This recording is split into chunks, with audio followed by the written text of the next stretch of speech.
primeira questão que está escrita ali, o primeiro tópico? Motivação? É exatamente o que vocês não tiveram agora falando.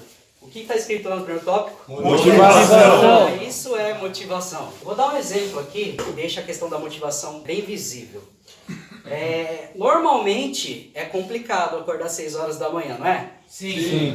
O despertador toca lá, pá, bate a mão, aí põe a sonequinha, fica mais 10 minutos, mais 10. Mas todos nós já passamos por algum momento onde, por exemplo, no dia seguinte eu iria para a praia. Eu tenho que acordar às 6 da manhã para ir para a praia. Opa! O que acontece? O despertador toca, Já acorda motivado. 55! né? 55 eu já tô com o zóio arregalado. Por quê? Justamente por causa disso, porque eu reconheço o propósito daquilo. Motivação tem muito a ver com eu saber o porquê que eu estou fazendo. Qual é o motivo? Onde isso vai me levar? Que benefício isso me traz? Infelizmente, a nossa sociedade produz cenários onde simplesmente as pessoas não entendem por que estão fazendo as coisas. Aqui todo dia eu acordo cedo e quando eu penso, daqui a pouco eu vou estar junto com os meus amigos conversando sobre a minha doença, fazendo algo que eu gosto e aprendendo com eles. Isso aí é ir com amor e com paixão aquilo que eu tenho que fazer durante o meu dia e não há coisa que pague isso. E nós temos um cronograma aqui na casa, não é? Sim. Quem entende plenamente o porquê de todas as atividades daqui? Cada um aqui enxerga, percebe fatores do nosso cronograma, mas o que eu vou fazer hoje é dar uma destrinchada no propósito das nossas atividades diárias. Por que a rotina é algo importante, gente? Por que eu tenho um horário para acordar, um despertar? Por que eu tenho um horário para ir dormir, o recolher? A rotina ela vai trabalhar desde a questão comportamental, eu vou chegar até a questão fisiológica, até a questão do equilíbrio do meu organismo. A minha doença ativa, ela não segue horário. Eu simplesmente esqueço do tempo do relógio. Eu respondo ao tempo da droga, ao tempo da fissura, ao tempo do desejo. E esse não é um tempo compartilhado pela sociedade. O ser humano criou isso aqui para quê? Para que todas as pessoas pensem dentro de uma mesma razão. Para que todo mundo compartilhe que agora é tal hora. Então nós podemos promover o quê? Encontros, disciplina. A sociedade simplesmente se organiza com base no horário, com base no relógio, nesse tempo cronológico que nós construímos, tá? Então essa é a primeira questão. A minha adicção ativa me distanciou desta máxima que a sociedade utiliza, ou seja, eu me tornei disfuncional para a sociedade em um quesito muito simples, que é a minha percepção de tempo. Olha a capacidade destrutiva que isso possui. Se eu perco a noção de tempo, de horários, de compartilhar a minha experiência em termos de tempo com outras pessoas, eu crio o quê? Um mundo à parte. Eu crio um mundo só meu. Não tem dia, não tem noite, não tem hora para nada. A sociedade avança juntos, mas eu estou totalmente deslocado disso tudo.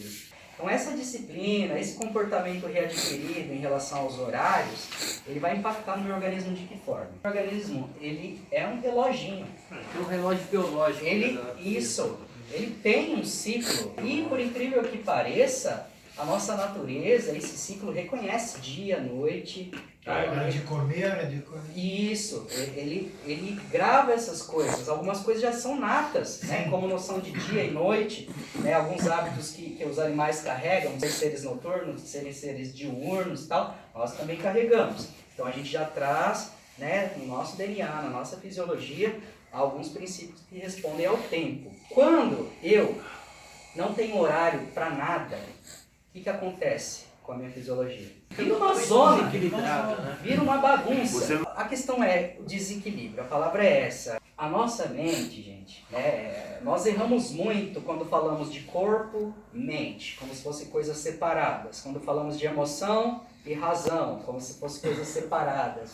Gente, a nossa forma de sentir, como eu me emociono ou como eu penso, depende até do que eu comi hoje cedo. E se eu acordo tal horário, se eu corro cedo, se eu pratico um exercício físico e tudo mais, influencia no meu organismo, automaticamente vai influenciar na minha mente, no meu cérebro, que é tudo continuação. Organismo, sistema nervoso, cérebro, emoções, pensamento. as pessoas tendem a diferenciar a noção assim, de um espírito desvinculado da carne e tal. Isso aí gera algumas rupturas, mas que na verdade uma coisa responde a outra. Então, quando eu não possuo uma rotina, o que eu promovo? Uma bagunça no meio disso tudo aí. Aí isso tudo é um convite para quê? Para oscilações de humor, para instabilidade emocional, para ansiedades inexplicadas. Eu sinto desconfortos ao longo do dia e nem sei porquê.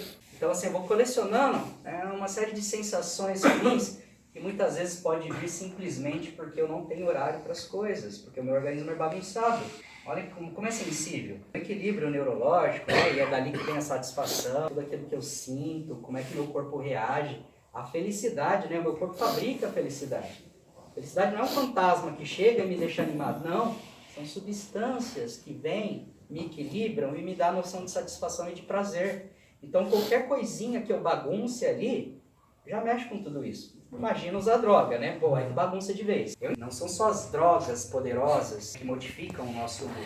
O chocolate modifica, o café modifica. Se eu der o chocolate para uma criança à noite, não é viável, porque a criança vai ficar muito agitada. Então olha como é delicadinho, né, a manutenção dessas questões fisiológicas. A laborterapia, galera, é a terapia do trabalho. É a questão da microsociedade. Cria uma simulação da sociedade aqui dentro.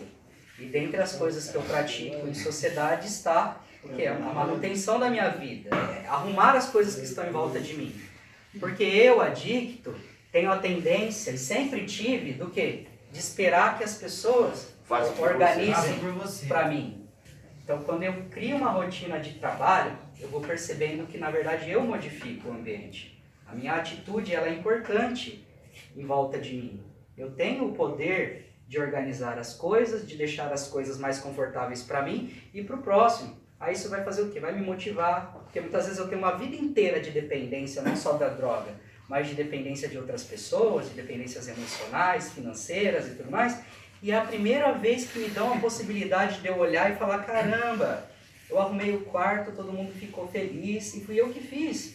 Uma coisa simples. A sensação de dever cumprido ela é ótima, porque é um prazer valorizado pela sociedade. Então você se sente bem e sabe que todo mundo está satisfeito com isso. Então é essencial realmente que eu aprenda que eu preciso dar as coisas. Eu não sou mais o ser que precisa ser atendido. Eu sou o ser que atende. Eu sou o ser que dá agora. Eu sou pai. Espiritualidade. Muitas pessoas ainda estão presas a um conceito muito pequeno, muito pobre de espiritualidade, de achar que é eu pegar a Bíblia, me isolar e começar a ler aquilo, decorar um monte de versículos, falar com muita propriedade sobre qualquer passagem. E na verdade, cara, muitas vezes eu estou com a cara enfiada na Bíblia e as pessoas estão precisando de mim aqui fora. E espiritualidade é isso aqui. A Bíblia é minha referência. A partilha. O Alcorão é minha referência. O Dharma é a minha referência. Nietzsche, Kant, Sartre, a filosofia, a ética, as minhas referências de como agir em relação às pessoas. Como é que eu coexisto, como é que eu respeito a existência das pessoas da forma como eu quero que a minha existência seja respeitada. É eu passar da questão do egocentrismo, que é a extrema valorização do ego, para algo espiritualizado que é o quê? É a minha percepção enquanto parte. Eu sou parte. Né? Eu pertenço a algo muito maior do que eu não sou centro. Eu sou parte.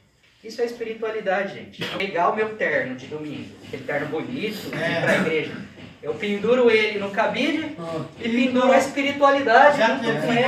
Não, acho que até vai ficar ali no terno ali. A espiritualidade está no terno, entendeu? É a semana inteira Chuta o cachorro, bate na mulher. Isso bate no uma vida totalmente diferente daquilo que eu estou estudando ou lendo. Eu consigo terapeuta, consigo pôr isso dentro de vocês? Não. O que nós somos responsáveis por fazer? Não. Construir momentos onde há um convite para eu ter o quê? Um despertar, uma iluminação, um insight. As pessoas vão chamar isso de várias formas diferentes. Mas eu crio um ambiente, né? Eu não, nós, através de ideias, de opiniões, de temas, de percepções, a gente cria ambientes onde a chance de eu ter uma percepção elevada sobre a minha vida ocorra. Porque a gente não sabe quando essas coisas vão entrar na pessoa. Eu acho que entrar é até uma palavra errada, quando essas coisas vão surgir na pessoa. acho que é a palavra mais adequada. Quando isso vai brotar de dentro para fora Brotar é da legal. pessoa. Que é muito fácil promover uma atmosfera de destruição. É mais rápido. É rapidíssimo, porque eu, ser humano, eu adoro o prazer imediato, eu gosto de sentir poder. Então, assim, pode parecer algo extremamente difícil de aceitar em primeira instância, mas se eu sou alguém, um ser humano, apetitoso, que deseja poder, e nós todos desejamos poder, por mais que administremos isso, e fazemos isso, às vezes, com bastante sabedoria, né, mas todos nós desejamos poder, o impulso de fazer mal, de ser maior, de ser egoísta, de subjugar, é muito mais fácil de fluir do que o autocontrole. Se controlar para não ser egoísta, se controlar para não ofender-se. Porque construir algo espiritual exige trabalho, exige consciência, coletividade. Agora, se entregar para as paixões do corpo, é só sair do controle. Nós também desenvolvemos aqui bastante temáticas e sobre assuntos diversos. Muitas instituições elas vão se prender à programação de narcóticos anônimos. Eu sou um grande admirador de narcóticos anônimos, reconheço o poder dessa irmandade, né, e reafirmo que é a irmandade que mais mantém pessoas em recuperação no mundo hoje. Mas eu procuro trazer o que aqui? Literatura de NA. Procuro trazer psicologia, filosofia, neurologia, psiquiatria. Cada pergunta, cada dúvida que surge, não é uma área que eu recorro para explicar, porque a realidade não pode ser fragmentada e colocada em gavetinhas. Né? A realidade ela é explicada com tudo que eu tenho, tudo que eu possa ter de entendimento, de qualquer área que seja, vai fazer com que eu consiga desenhar uma coisa de uma forma melhor para a gente conseguir compreender. Lógico, nosso eixo é a nossa doença, é a adicção. Mas nós acabamos descobrindo que ela possui raízes, origens e influências em lugares que a gente mal imaginava. O leque vai se abrir. É uma inabilidade emocional? É uma questão comportamental? É uma questão social, sim. É uma questão genética? Ansiedade, Também sim. é. Ela está em tudo. Um adicto brota de qualquer classe social, de qualquer família, estruturado ou não, rico, pobre, negro, branco, amarelo. Isso é ausência de fator, né? Essa é a ausência de controle. Nós não temos controle, cara. Esse que é o grande lance da humanidade. A gente não tem controle de nada. Deus está no controle. Isso. E por sinal, esse é o terceiro passo da minha. É perceber que eu não estou no controle. Tem aquela roda de questões que eu gosto de fazer de vez em quando, e aí eu deixo livre, né, para vocês perguntarem o que quiser. É muito bom. E a primeira pergunta gera uma resposta, a segunda pergunta gera outra discussão, e vai gerando um diálogo que envolve todo mundo. Isso é algo que eu gosto de primar bastante aqui, que é a participação coletiva, é a construção conjunta. Muito bom. O que NA vai trazer como consciência coletiva, né? A gente criar um conceito acima de qualquer um de nós. Eu não sou detentor de nada. O tópico seguinte é aquilo que a gente trabalha semanalmente. Então, todos aqueles que têm uma condição de desenvolver um trabalho escrito, né, a gente segue, né, que são os nossos módulos semanais. Nós trabalhamos do módulo 1 ao 20, que ao todo vai dar quase 6 meses. Uma coisa, gente, é eu falar do programa, é eu falar dos conceitos, é eu falar das teses. Outra coisa é eu colocar a mim mesmo num papel. Porque essas reuniões aqui, de uma forma ou de outra, elas são genéricas. Eu estou falando para todos. Agora o módulo é você, né? Eu pergunto para você. Uma tentativa de manipulação, qualquer coisa assim, uma hora a gente percebe, né? Isso não se sustenta durante muito tempo. A pessoa está fazendo um trabalho, escrevendo o que o terapeuta quer ouvir, né? O que o terapeuta quer ler. Isso aparece muito facilmente, tá, gente? As frases são feitas, as frases são frias, não tem nada a ver com o comportamento da pessoa, tá? Palavras dizem o que quer, mas emoções, atitudes, né, o cotidiano, eles falam a verdade. O módulo é apenas uma forma de vocês porem para fora esse comportamento, né? Porem para fora a sua percepção sobre esses comportamentos. Nós também temos a videoterapia. Sensacional, muito bom. Boa, né? Eu também gosto. Eu também gosto por 2 motivos, e o primeiro motivo ele é muito óbvio, seria hipocrisia não falar que é um motivo válido. Porque é gostoso assistir filme. Sim. Não é? Sim. Sai da rotina, é menos falação, menos teoria, menos esforço mental. É gostoso ver filme, de fato é, tá? Então esse é um grande motivo. Só que os filmes que eu trago, e eu já passei por alguns lugares, conheci algumas instituições que tava lá, videoterapia. Aí os caras traziam os Vingadores. Tem que trazer filme que mexe com a gente. Não é bem isso, Que a gente tá? se enxergue. Muito bem. As nossas videoterapias aqui, tema central, dependência química. Temas secundários, emoções, sentimentos, impulsos, personalidade, questões psiquiátricas, que nós temos alguns pacientes que pelo uso acabaram desenvolvendo algum transtorno. Pode falar. Aquele filme Bicho de Sete Cabeças? Já passei. Passou. Então eu posso citar alguns 28 dias da Sandra Bullock. Bicho de Sete Cabeças, do Rodrigo Santoro. Muito do bom. Denzel Washington. A história do matemático John Nash, sobre esquizofrenia. Fragmentado. Fragmentado, sobre personalidade. Muito bom também. Bom também. Leonardo DiCaprio, que é o Diário de Adolescente. Eu tenho um repertório legal para trabalhar a dependência química e algumas coisas que brotam de dentro da dependência química. E isso por si só não seria o suficiente se não acontecesse o segundo momento, que é a identificação com o vídeo. Aí a casa toda começa uma perguntinha aqui e ali, e daqui a pouco a gente está se debatendo. E aí não sobra nem tempo para falar de isso tudo. é verdade. Isso aqui é legal. Todo mundo gostou. Sim. Ficou inteirado, a reunião não foi chata, né? É divertida, né? Eleva o entusiasmo. Os diretores, os profissionais que trabalham em cima desses vídeos possuem muita competência em torno do tema, porque trazem aquilo e eu, enquanto adicto, eu olho aquilo e falo, gente, o cara já fumou pedra, não é possível. Esse diretor sabe o que ele está tentando transmitir. O outro momento é a questão da partilha de sentimentos. Não é um diário, tá bom? Acordei, escovei o dente, arrumei minha cama. Não é bem por aí. Não é eu relatar o meu dia. É eu perceber o meu dia. E como é que eu percebo o meu dia? Percebo o quê? Emoções, sentimentos, impulsos, angústias, frustrações, comportamentos,